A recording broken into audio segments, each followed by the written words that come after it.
write a non-fiction book? Well, first of all, you've got to know something about your subject, or you could write something that you know nothing about, research it from scratch, and create a product from that. But that's not been my experience. I've always written about the things that I have experienced or known about, or that have been a part of my day-to-day life, either in my personal life and private situations, or in my work activities and my small business ownership activity. So, for example, the book Declutter Your Home, that came about when I was moving from one part of England to another. I was letting go of a larger property and moving to a smaller one, and was very much faced with the idea that you can't get all these things that take up this much space and put them into a smaller property. You have to be thoughtful about what goes, what stays, what can be given away, and then maybe what is purely to be thrown away. And that whole idea of the first book came from my experience over perhaps an 18-month period, looking very closely at what was going to make the move with me, what actually did make the move compared to what I had thought would make the move, and the sorts of feelings and emotions I had attached to many of the items that were in the property.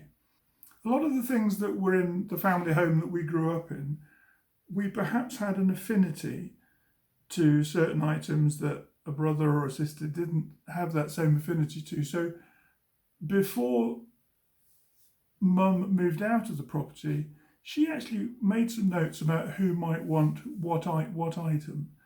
And that was really helpful because it was like a personal gift from her to each of us. But I think we also grew up with our own connection to something. So, for example, a bureau or a writing desk, basically, that had belonged to my grandfather, that became mine. It made the move from Nottinghamshire to Yorkshire. It's moved around within a couple of houses in Yorkshire. And it's very likely, it's not by any means certain, but it's very likely that that will make the move to another country with me, because it's something very, very special. I've read about it in the diaries that my grandfather had. I did my homework at that desk as a child, as a teenage boy, and then coming home from university. I would always gravitate to that bureau with its fold-down surface for writing. I would gravitate to that as a student when I came back from university. Functional freestanding lamps, those have gone to charity shops. A sofa has made the move from one house to another, and now one of my sons uses that sofa, and I've seen him sitting on it and relaxing on it when he's working on his laptop, and it brings me an enormous sense of pleasure to think that he still has that emotional connection to having used that sofa as a younger boy when staying with his grandparents, and now has it in my home, and it's a safe place or a happy place for him to be.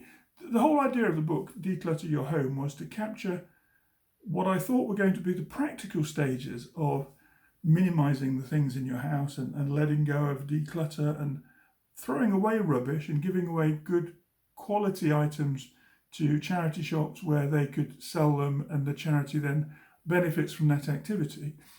To identify what the emotional draw is to us of some certain items. I've made some notes on here. So, for example, my parents had dozens of photo albums with perhaps several thousand photographs in them. I don't want those. My children have no interest in them because they are very much digital citizens. So I went through all the photo albums. My siblings perhaps didn't want to or didn't feel they needed to. Anyway, I ended up with several cardboard boxes full of photo albums and spent a lot of time going through those albums. Some I still haven't thrown away. For example, wedding photographs of my grandparents. I have kept, not the albums, but I've kept a few shots from those albums. I've taken digital pictures and I've added those to a family album. So a cubic meter of albums now exists on a USB stick, a memory drive, and it's easy to access. Family furniture has been the hardest thing to let go of.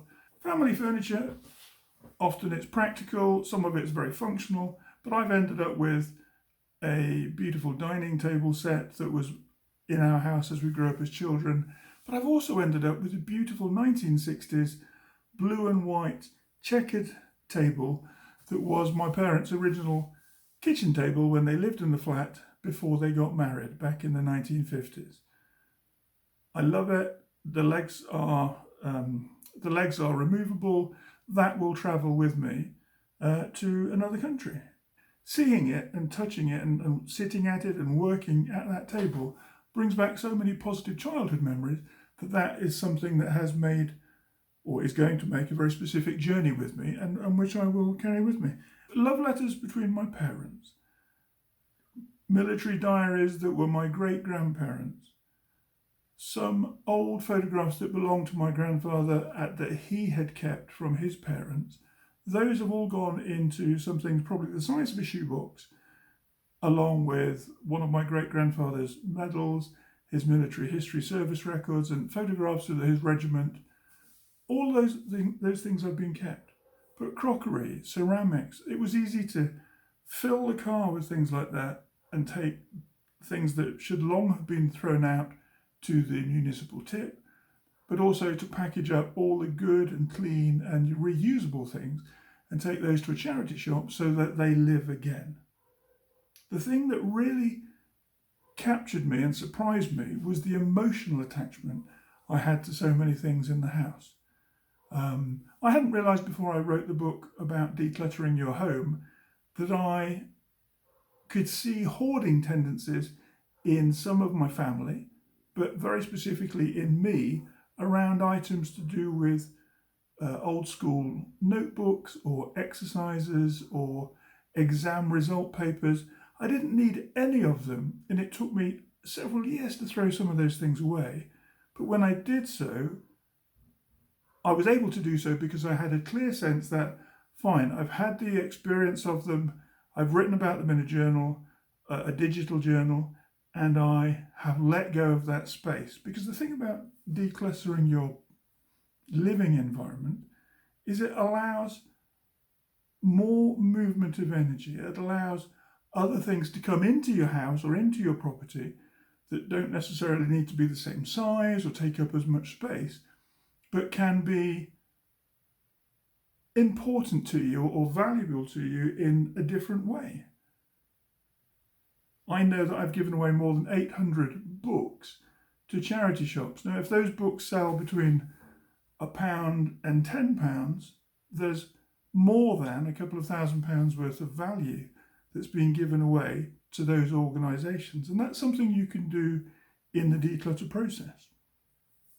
But capturing all of that emotional connection to the items is what allowed the book to be created.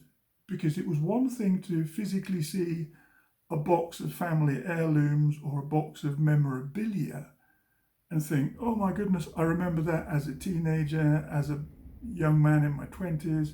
I remember how my parents talked about the event that is captured in those photographs in their albums. But it's another to say, look, I don't need this anymore. It can go. But to record how I felt in the process of dealing with each item. So that's an example from the book about decluttering. Another book that came out recently is called 10-Minute Budget. Several people had said to me, Nick, you've had a lot of success in the property business with building a portfolio for your family. Then when circumstances changed and a combination of the economy shifting, but also my own mental health being in a poor place, my circumstances radically changed and I ended up without any property at that time.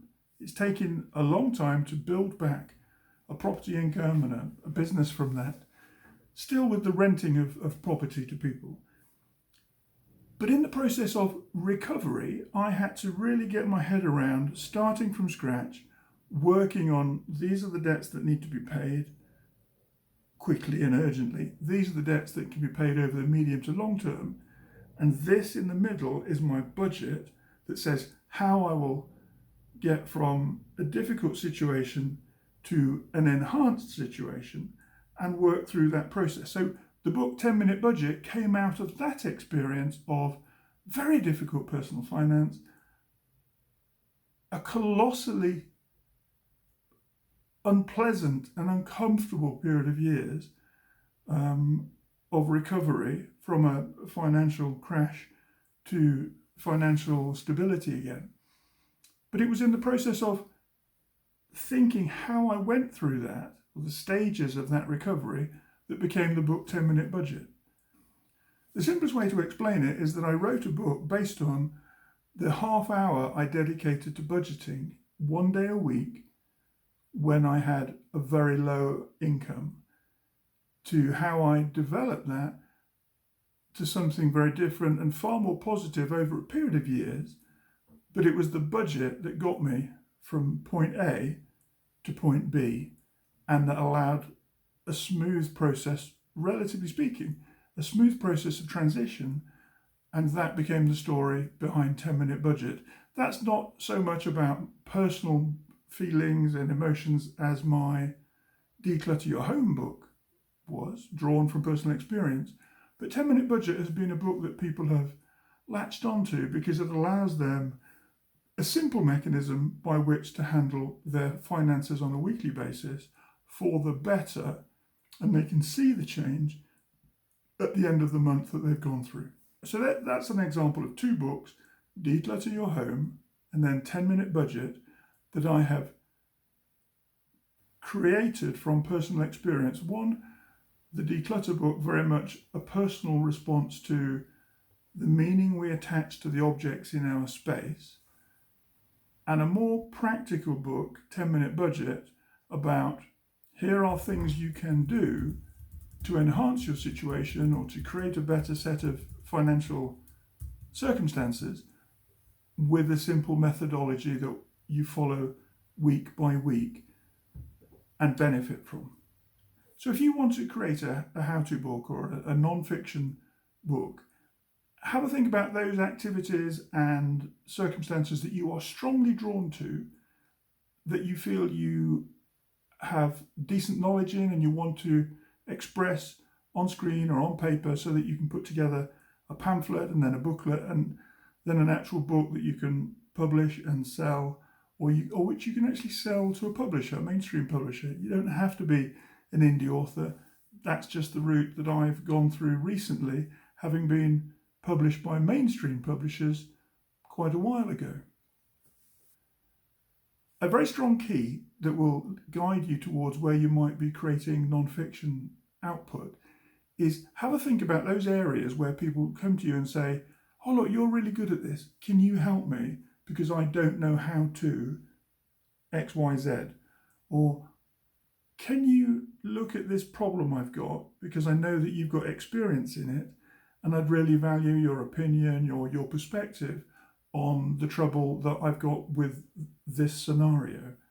Those sorts of engagements and activities that people have with you, those can be very good at suggesting where you have skills that you could write about and share about.